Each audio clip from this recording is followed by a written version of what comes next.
ఓం శ్రీమాత్రే నమః. అందరికీ నమస్కారం.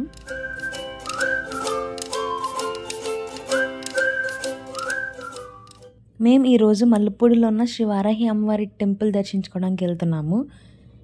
తణుకు వాళ్ళకి దగ్గరనండి, 30 మినిట్స్ జర్నీ పడుతుంది. సో మనకి రూట్ మ్యాప్ వచ్చేసి వేల్పూర్ రోడ్ నుంచి స్టార్ట్ అయితే వేల్పూర్, అక్కడ 4 రోడ్ జంక్షన్ వస్తుంది. అక్కడ నుంచి స్ట్రైట్ ఈశ్వరమ్మ గుడి దగ్గర నుంచి డైరెక్ట్ ఇంకా మల్లెపూడి వరకు మనకి ఒకటే single route, straight route, deviations ఏమి ఉండవు. సో మేము స్టార్ట్ అయ్యేటప్పటికి అరౌండ్ 10-20 ఆ టైం అయింది. టెంపుల్ ఉంటుందా లేదా అన్న కన్ఫ్యూజన్లో మేము స్టార్ట్ అయ్యాము. బట్ అక్కడికి వెళ్ళేటప్పటికి మా అదృష్టం టెంపుల్ ఉంది. ఫస్ట్ అండ్ ఫార్మోస్ట్ అసలు ఈ టెంపుల్కి వెళ్ళడానికి ఒక రీజన్ ఏంటంటే అమ్మవారి మీద నాకున్న ప్రేమ, తర్వాత అక్కడ అమ్మవారు ఎలా వచ్చారో అన్న కథ. అది నా మాటల్లో కన్నా ఆ టెంపుల్ అంటే అమ్మవారు దొరికిన అతని మాటల్లోనే మీరు వింటే బాగుంటుందని నేను లాస్ట్లో యాడ్ చేశాను. మిస్ అవ్వకండి. టెంపుల్కి వెళ్ళే రూట్ మాత్రం చాలా బాగుంది. చుట్టూ పొలాలు, కొబ్బరి చెట్లు, ఆ గాలి. మనకి మల్లెపూడి ఊర్లోకి వెళ్ళాక వారాహిదేవి ఫ్లెక్స్ కనపడుతుంది. అక్కడ డైరెక్షన్స్ అవి ఉంటాయి. సో దాన్ని బట్టి మనం జస్ట్ ఒక రైట్ తీసుకొని లెఫ్ట్ తీసుకుంటే టెంపుల్ అనేది వస్తుందన్నమాట. సో ఇక్కడ మనం మల్లెపూడి వినాయకుడి గుడి అని అడిగితే ఎవరైనా చెప్తారు. వినాయకుడి టెంపుల్ బ్యాక్ సైడ్ మనకి వారాహిదేవి గుడి అనేది ఉంటుందన్నమాట. టెంపుల్కి వెళ్ళేంత వరకు ఎంత ఎగ్జైట్మెంట్ ఉందో వచ్చేటప్పుడు కూడా అంతే హ్యాపీగా వచ్చాను నేను. బికాజ్ అమ్మ చేసిన ఒక్కొక్క లీల ఆయన చెప్తుంటే చాలా హ్యాపీ అనిపించింది. చిన్న పిల్ల బాలస్వరూపంలో ఉందండి అమ్మవారు ఇక్కడ. ఎక్కడ చూసినా కొంచెం వేరే డిఫరెంట్ ఫీల్ వచ్చింది నాకు అమ్మవారిని చూస్తే. ఇక్కడ చాలా ఏదో మా చిన్న పాప ఉన్నట్టు కూర్చొని ఉందన్నమాట అమ్మ అక్కడ. సో ఇది వినాయకుడి టెంపుల్. వినాయకుడు, కుమారస్వామి అండ్ లక్ష్మీదేవి ఉండే టెంపుల్ అనమాట. దీని వెనకాల మనకి వారాహిదేవి టెంపుల్ ఉంటుంది. సో ఎలాగో వారాహి నవరాత్రులు స్టార్ట్ అవుతున్నాయి కాబట్టి వారాహి నవరాత్రులు 26 నుంచి స్టార్ట్ అయ్యి 24వ తారీఖు వరకు ఉంటుందన్నమాట. ఈ వారాహి నవరాత్రులు ఎవరైతే ఇంట్లో చేసుకోవాలనుకుంటున్నారో వాళ్ళు 25 సాయంత్రం, 26 ఉదయం ఇక్కడికి వచ్చి పూజారి చేత కంకణం కట్టించుకునే కార్యక్రమం జరుగుతుంది.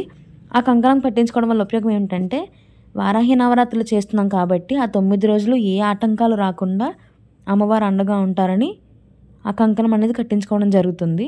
సో ఎవరైనా వారాహి నవరాత్రి ఇంట్లో చేసుకునే వారు ఉంటే 26 ఉదయం 5:30 లోపే ఇంట్లో కలశ స్థాపన చేసేసుకుని తర్వాత ఇక్కడికి వస్తే వీళ్ళు ఇక్కడ కంకణం కట్టడం అనేది జరుగుతుందన్నమాట.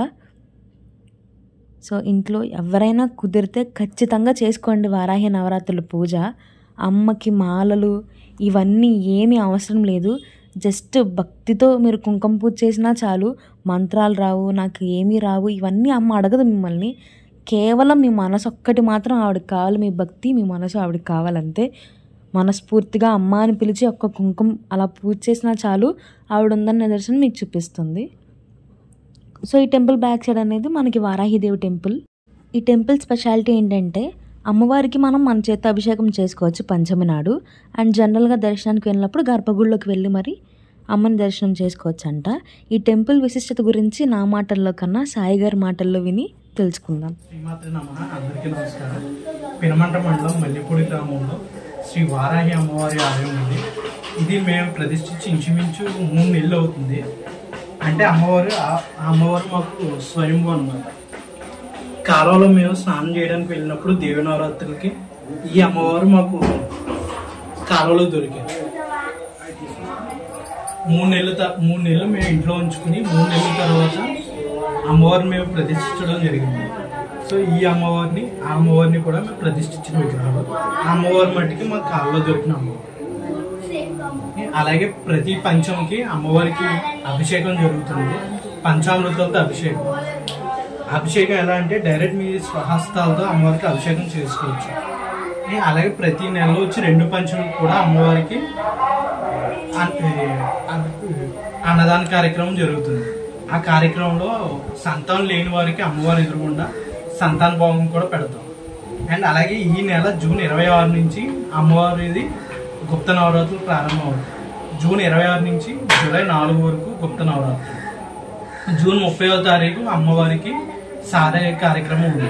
సో ప్రతి ఒక్కరు కూడా అమ్మవారి సారే కార్యక్రమంలో పాల్గొని అమ్మవారి తీర్థప్రసాదాలు స్వీకరించవలసిందిగా కోరుతున్నాం. శ్రీమాత్రే నమః. చూసారు కదండి, అది అమ్మవారి విశిష్టత. ఈ కుక్క వచ్చి మేము దర్శనం చేసుకుని బయటకు వచ్చేస్తున్నప్పుడు వచ్చింది. అతను చెప్పారనమాట, ఇది గుడి శంకుస్థాపన చేసినప్పటి నుంచి ఇక్కడే ఉంటుందంట.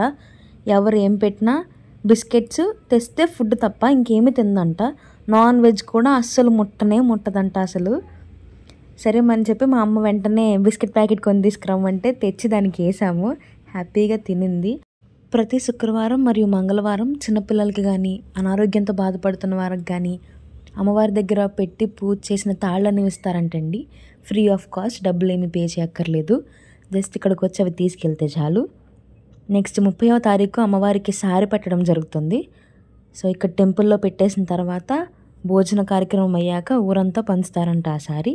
ఎవరికన్నా కుదిరితే వచ్చి ఇక్కడ అమ్మవారిని దర్శనం చేసుకోండి. ప్రతి ఒక్కరూ ఇంట్లో వారాహి నవరాత్రులు చేసుకోవాలని కోరుకుంటున్నాను. ఎందుకంటే అమ్మకి మనం హంగులు ఆర్భాటాలు ఏమీ చేయక్కర్లేదు. జస్ట్ పానకం చలివిడి పెట్టినా చాలు. అందరికీ ఆ వారాహి అమ్మ అనుగ్రహం ఉండాలని కోరుకుంటూ శ్రీమాత్రే నమః.